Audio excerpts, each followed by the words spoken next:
भोला राम हर शाम दिया जलाता रहा। एक रात आंसू भरी आंखों से उसने प्रार्थना की, हे पार्वती, अगर तू इस कुएं में है तो उस साहूकार को लौटा दे। चाहे उसने गलती की, मान लिया उसने गलती की, पर जी कर पछताने का मौका तो उसे मिलना ही चाहिए। सोनापुर छोटा सा गांव था। मिट्टी उपजाऊ, लोग मेहनती, मगर गरीब। इन्हीं में भोला राम था। दिन भर दूसरों के खेत जोतता और शाम को अपनी मिट्टी की झोपड़ी लौटाता। उसकी पत्नी थी पार्वती और 7 बरस की गुड़िया उसका इंतजार करती। छत टपकती थी, पेट अक्सर अध भरे रहते थे, पर उस घर में हंसी और अपनापन भरपूर था। बाबा, आज आप देर से आए। देखो ना, माँ ने गुड़ियों का खेल सजाया है, आपको भी खेलना होगा। अरे अरे गुड़िया रानी, पहले थोड़ा पानी तो पिला दे बिटिया, फिर खेलेंगे, फिर चाहे जितनी देर हो जाए। अच्छा भला इस घर का राजा लौटे और उसके स्वागत में रोटी सब्जी ना हो। आओ जी, हाथ मुंह धो लो, आज मैंने सरसों का साग बनाया है। गरीबी में भी भोला राम और उसका परिवार मुस्कान से जी लेते थे। गुड़िया की खिलखिलाहट, पार्वती की मीठी डांट और भोला की थकी मगर स्नेही हंसी, यही उनका संसार था। पापा, आप हमेशा मुस्कुराते क्यों रहते हो? क्योंकि मेरी जो छोटी सी गुड़िया है ना, वो जो हंसती रहती है, इससे मेरी सारी थकान दूर हो जाती है बिटिया। मगर सोनापुर के हर आंगन में इतनी स्थायी रोशनी नहीं थी। गांव के ऊपर एक गाढ़ा साया मंडराता था। नाम था रघुनाथ सावकर। रघुनाथ गांव का सबसे ताकतवर और अमीर आदमी था। ऊंची हवेली, भरे हुए गोदाम, अंगूर के बाग और हर वक्त उसके दरबार में झुकी हुई गर्दनें। सबसे बड़ी ताकत थी उसका पैसा। सोनापुर में सूरज चाहे देर से उगे, पर मेरा दरवाजा हर सुबह सबसे पहले खुलता है। जब किसी की बेटी की शादी होती, कोई अचानक बीमार पड़ता या किसान को बीज और बैल चाहिए होते, तो उनके पांव अनजाने ही सावकर के दरवाजे पर पहुंच जाते। मालिक, आपकी चौखट ना होती तो हमारी बेटियां कभी ससुराल न जाती। ये सब तुम्हारा ही तो है, मैं तो बस जरिया हूँ। लेकिन उस मदद का मतलब होता कर्ज की जंजीर। सावकर का ब्याज ऐसा था कि एक बार जो उसके चंगुल में आया, वो अपनी जमीन, घर और मेहनत सब उसके नाम लिखकर भी आजाद नहीं हो पाता। सावकार जी, हमने ब्याज का ब्याज भी चुका दिया, फिर भी हिसाब क्यों नहीं पूरा होता मालिक? कर्ज की रकम अभी तक पूरी नहीं हुई है रामलाल। तुम्हारी 10 पुश्तें भी इस कर्ज से बाहर नहीं निकल पाएंगी। ऐसे करके उसने धीरे धीरे गांव के आधे खेत अपने कागजों में दर्ज कर लिए। जिनके पास कभी अपना आंगन और मिट्टी थी, वो अब उसके खेतों में मजदूर बन गए थे। सावकर बहुत ही जालिम था। एक दोपहर गांव वालों ने देखा, खेत में बैल नहीं बल्कि एक आदमी हल में जुटा हुआ है। उसकी पीठ पर रस्सी कसकर बांधी गई थी। साहूकार जी, रहम करो,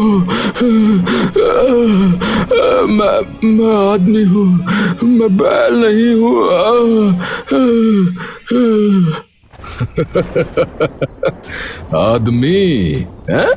आदमी हूँ। जब कर्ज नहीं चुकाता तो आदमी नहीं रहता बे, बैल बन जाता है। चल, जोर लगा। हे भगवान, ये कैसी सजा है? सूरज की तपिश में रामेश्वर के कंधे छिल गए, पसीने में मिट्टी चिपक गई, मगर सावकर की आंखों में कोई दया नहीं थी, सिर्फ जीत और जुल्म का नशा। गांव वाले सहमे खड़े देखते रहे, कोई आगे नहीं बढ़ा। इंसानियत अगर यही है तो फिर जानवर हमसे अच्छे हैं। एक दिन सावकार गांव के चबूतरे पर बैठा था। सामने कागज रखे थे। गांव के भोले भाले किसान एक एक करके उसके पास आते और अंगूठा या साइन करके अपने खेतों के कागज पर दाग लगा जाते।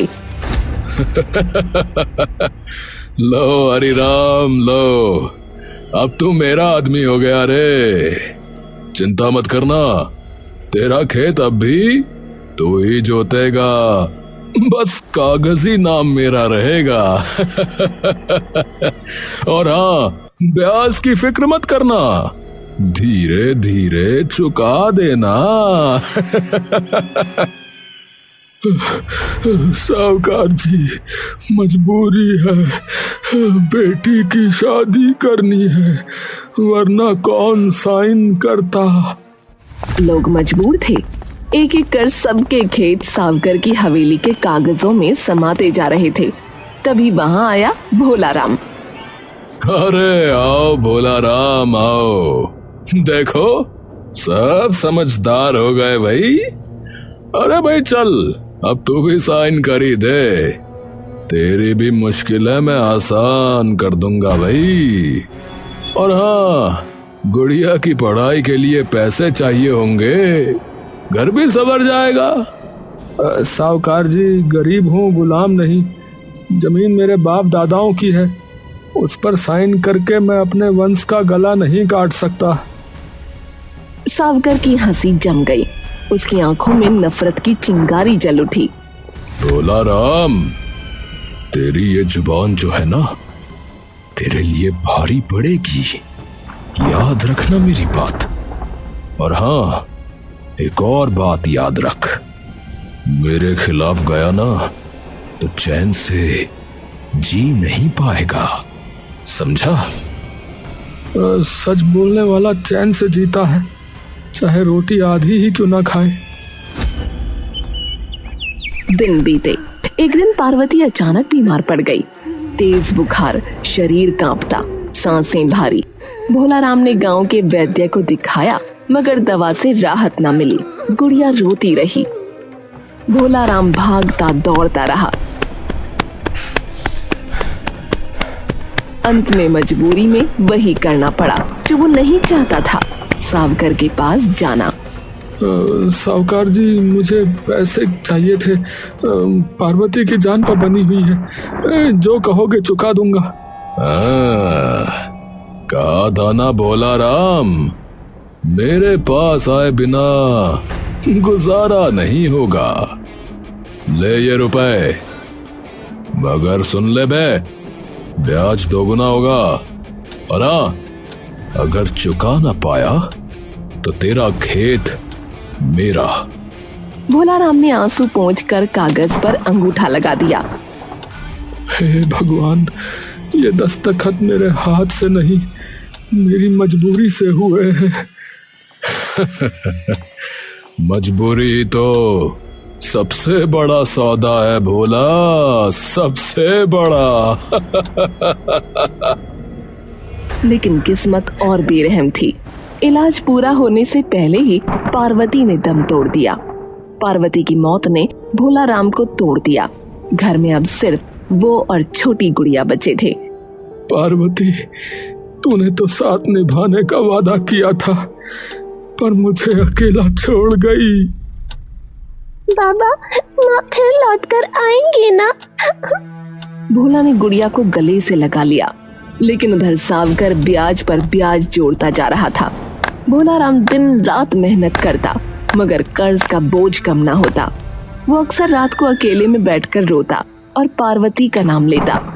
पार्वती, तेरे बिना ये घर घर नहीं रे, बस टूटी हुई दीवारें हैं। भोला की रात तन्हाई में कटी और अगली सुबह गांव में एक रहस्यमयी बाबा आए। सफेद दाढ़ी, गेरुए वस्त्र और आंखों में अजीब चमक। उसने भोला को रास्ते से जाते हुए देखा और कहा, बेटा, तेरे दुख को मैं जानता हूँ, लेकिन चिंता करने से किसी भी प्रश्न का हल नहीं मिलता। तो क्या करूं बाबा? समय बदलता है, जहां अंत लगता है वहीं से प्रारंभ होता है। पर मेरा समय तो थम गया है बाबा जी। पार्वती चली गई, साहूकार का कर्जा गले में है, गुड़िया का भविष्य अंधेरे में। आंगन के पीछे पुराने कुएं पर हर शाम दिया जला। घर में कभी कमी ना होगी। बस याद रखना, कुएं में झांकना मत। है? क्या सचमुच? विश्वास ही सबसे बड़ी शक्ति है बच्चा। भोला को बाबा की बातों पर भरोसा नहीं था, लेकिन डूबते को तिनके का सहारा। यही बात सोचकर उस रात भोला राम घर के पीछे वाले कुएं के पास पहुंचा और कांपते हाथों से कुएं के पास दिया जलाया। हे बाबा, जो भी शक्ति है, मेरी गुड़िया को कभी बस भूखा मत रखना। अगली सुबह जब आँख खुली तो उसके दरवाजे पर एक बोरी अनाज की रखी थी। उसने आसपास देखा तो कोई न दिखा। उसने वो बोरी घर के अंदर ले ली। अरे, ये कहाँ से आया? बाबा, शायद भगवान ने भेजा होगा। मेरा भूखा रहना शायद उन्हें अच्छा न लगा। गुड़िया की बातें सुनकर भोला की आंखों में आंसू आ गए और उसने गुड़िया को गले लगाकर कहा, हाँ बेटी, सही कहा तूने। अब हर शाम भोला उस कुएं के पास दीपक जलाने लगा और अगली सुबह उसे कपड़े मिले। हे प्रभु, ये कैसी कृपा है। क्या मैं सपने में तो नहीं हूँ? पापा, अब हम भी मेले में अच्छे कपड़े पहनकर जा सकेंगे ना? हाँ बेटा। हर शाम भोला दीपक जलाता और सुबह उसे कुछ न कुछ मिलता रहता। अब भोला राम का घर धीरे धीरे भरने लगा। गुड़िया और भोला के चेहरे पर हंसी लौट आई थी। तेरी मुस्कान ही मेरी सबसे बड़ी दौलत है बिटिया। अब हमारा घर सबसे सुंदर है बाबा। भोला ने कुछ ही दिनों में सावकर का सारा कर्जा उतार दिया और अपनी जमीन भी वापस ले ली थी। उसका नाम अब अमीरों में लिया जाने लगा। गांव वाले हैरान थे, कल तक जो गरीब था अचानक अमीर कैसे हो गया। भैया, कुछ तो राज है भैया, कुछ तो राज है पक्का। रातों रात खजाना कहाँ से आया इसके पास? कहीं भोला ने कोई तंत्र मंत्र तो नहीं कर लिया भैया? अरे भोला क्या भैया है, तुम्हारे तो तेवर ही बदल गए भैया हैं। अरे ये सब ऊपर वाले की दया है भैया, और कुछ नहीं। भोला के बारे में बातें सुनकर रघुनाथ सावकर का चेहरा जल उठा। वो जिस भोला को हमेशा झुकी गर्दन और कांपते हाथों में देखता था, वही अब सीना ताने गांव के बीच चल रहा था। सावकर की आंखों में जलन और अहंकार की आग भड़क उठी। ये कैसे हो सकता है? कैसे हो सकता है ये? कल तक जो मेरे दरवाजे पर भीख मांगता था, आज मुझे बराबरी की निगाहों से देख रहा है। मालिक, शायद सचमुच किस्मत पलट गई हो इसकी। है? किस्मत? नहीं रे मुंशी, पक्का इसकी कोई चाल है। भोला कोई खेल खेल रहा है और मैं इसकी जड़ तक पहुंच कर रहूंगा, बता रहा हूँ। अगले ही दिन से सावकर ने भोला की हर हरकत पर नजर रखनी शुरू कर दी। वो अपने आदमी भेजता ये जानने के लिए कि रात को भोला जाता कहाँ है, क्या करता है, लेकिन सब उल्टे लौट आते। भोला तो बस कुएं के पास दिया जलाता है। मालिक, हमने सब देखा। भोला तो बस दिया जलाता है और घर लौट आता है मालिक। अरे झूठ है ये। दिया जलाने से दौलत बरसने लगी है? जरूर कुछ छिपा हुआ है। एक रात सावकर खुद अंधेरे में छिपकर बैठा रहा। आधी रात बीती, हवा में अजीब सी ठंडक फैल गई। तभी उसने देखा भोला कांपते हाथों से कुएं के पास दिया रख रहा था। उसकी आंखों में आंसू थे और होठों पर धीमी प्रार्थना। हे पार्वती, जहाँ भी हो अपनी गुड़िया को देखना, ये दिया तेरे नाम का है। भोला दीपक जला के वहाँ से चला गया। सावकर थोड़ी देर तक वहाँ बैठा रहा कि शायद भोला फिर कुछ करने आए, क्योंकि एक दीपक जलाने से कुछ ना होगा। वो ये सब सोच ही रहा था कि उसने देखा कुएं से धुएं जैसी परछाई निकली और भोला राम के दरवाजे पर अनाज रख गई। पहली पहल तो सावकार डरा, लेकिन फिर खुद को संभालते हुए तो ये दिया ही है सारा खेल, यही बुलाता है उस परछाई को। अगर दिया मेरा होगा तो दौलत भी मेरी होगी। हाँ। सावकर की आंखें लालच से चमकी। तो यही राज है, अगर ये परछाई भोला राम को धन दे सकती है तो मुझे क्यों नहीं? असली मालिक तो मैं हूं असली मालिक इस गांव का। चारों तरफ सन्नाटा था। कुएं के पास दिया टिमटिमा रहा था, हवा हल्की चल रही थी। बस यही है वो राज। हाँ, यही है उसकी दौलत का जरिया। आज से ये मेरा होगा। वो झुककर दिए को ध्यान से देखने लगा, फिर पास जाकर पत्थर पर बैठ गया और उसने भी एक दिया जलाकर वहां पर रख दिया और इंतजार करने लगा। उसकी आंखें कुएं पर टिकी थीं। चलो चलो निकलो बाहर। मेरे लिए भी अनाज, मेरे लिए भी सोना चांदी। भोला राम से ज्यादा हकदार तो मैं हूँ।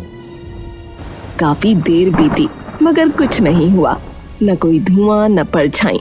सावकर का चेहरा लाल हो गया। वो गुस्से और अधीरता से दिए की लौ को घूरने लगा। धोखा है ये सब। भोला कोई चाल चल रहा है। मुझसे बड़ा कौन है इस गांव में? मेरे बिना कौन जी सकता है? इतना बोलकर वो उठकर कुएं के पास गया और भीतर झांकने लगा। पानी अंधेरे जैसा काला दिखाई दे रहा था। उसने झुककर मंत्र जैसी बड़बड़ाहट शुरू कर दी।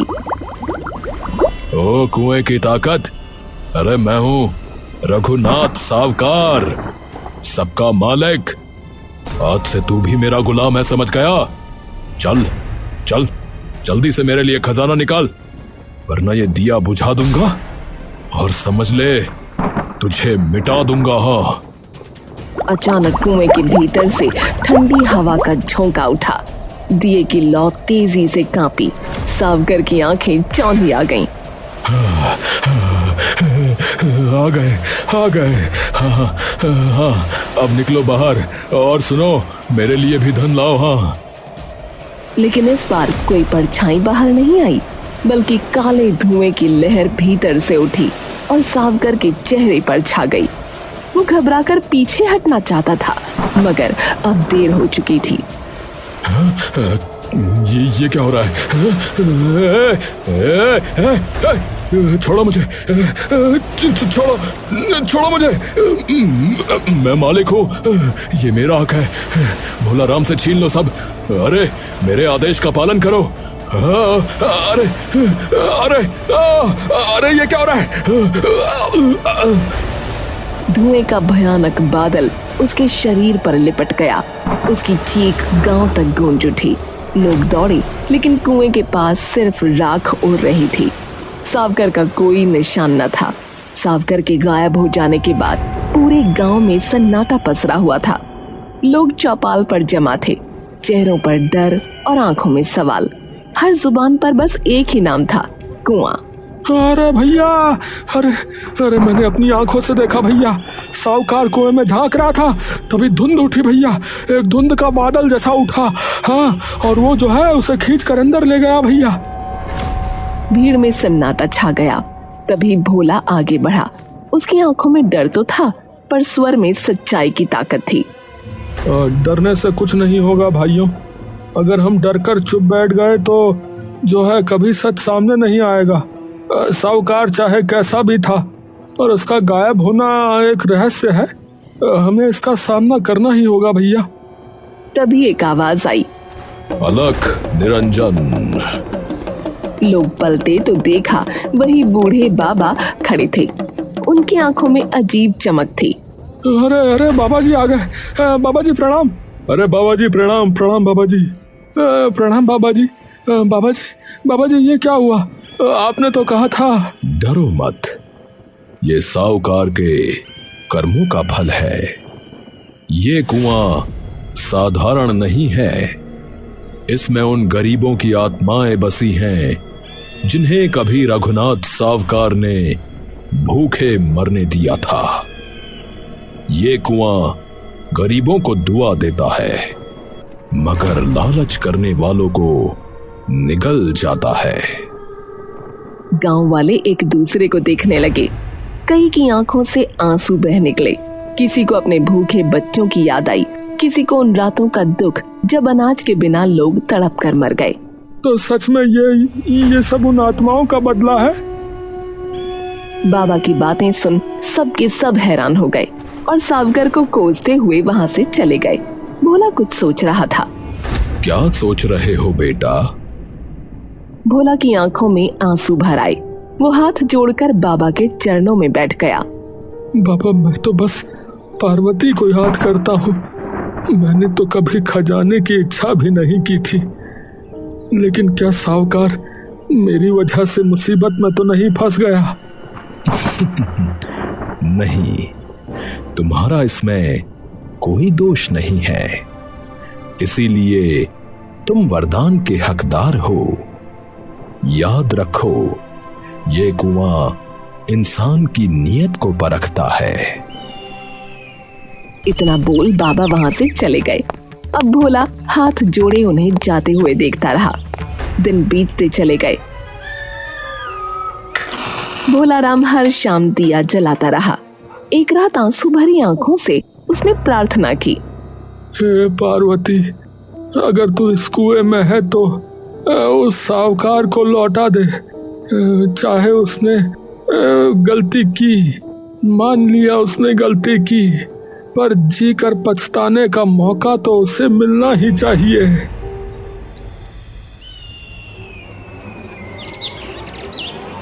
सुबह गांव वालों ने देखा सावकर भोला राम के दरवाजे पर पड़ा है। उसका शरीर कमजोर, आंखें डरी हुई, बाल सफेद हो चुके थे। उसे इस हालत में देख सब चौंक गए। बाबा आए और बोले, भोला राम, ये तुम्हारी पत्नी की आत्मा का करुण चमत्कार है। पार्वती ने सावकार को सबक सिखाकर लौटा दिया। अब ये जीते जी मरा हुआ व्यक्ति है। न जीने की प्रसन्नता और न मरने की मुक्ति। ये जीवन भर अपनी भूल का, अपनी गलती का बोझ उठाएगा। सावकर अब गांव में भटकता रहता। उसकी हवेली वीरान हो गई। खेत उसने खो दिए।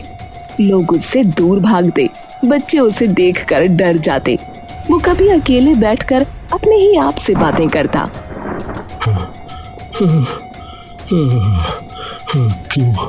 क्यों झांका मैंने उस कुएं में? क्यों झांका मैंने उस कुएं में? क्यों किया मैंने इतना अत्याचार? क्यों किया मैंने इतना बुरा, घोर कुकर्म किया? उसके लिए हर दिन सजा बन गया। जीते जी मरा हुआ इंसानों में भूत सा। भोला राम ने कुएं के पास जाकर पत्नी का नाम लिया और प्रणाम किया। पार्वती, तू न रही, फिर भी मेरा घर बचा लिया। मैं वादा करता हूँ, अमीरी में भी न्यायपूर्ण जीवन जीऊंगा। हाँ। अब भोला खुद लोगों को कर्ज देता, लेकिन बिना ब्याज के लोगों की मदद करता। उसे ये सब करता देख गांव वाले कहने लगे, सोनापुर का कुआं गरीब को दुआ देता है, मगर जो उसमें झांक कर लालच करता है उसे जीते जी मौत का स्वाद चखाता है। गांव आज भी उसी कुएं के किनारे दिया जलाता है और सावकर की टूटी सी परछाई आज भी गलियों में दिखाई देती है, लालच का जिंदा सबक बनकर।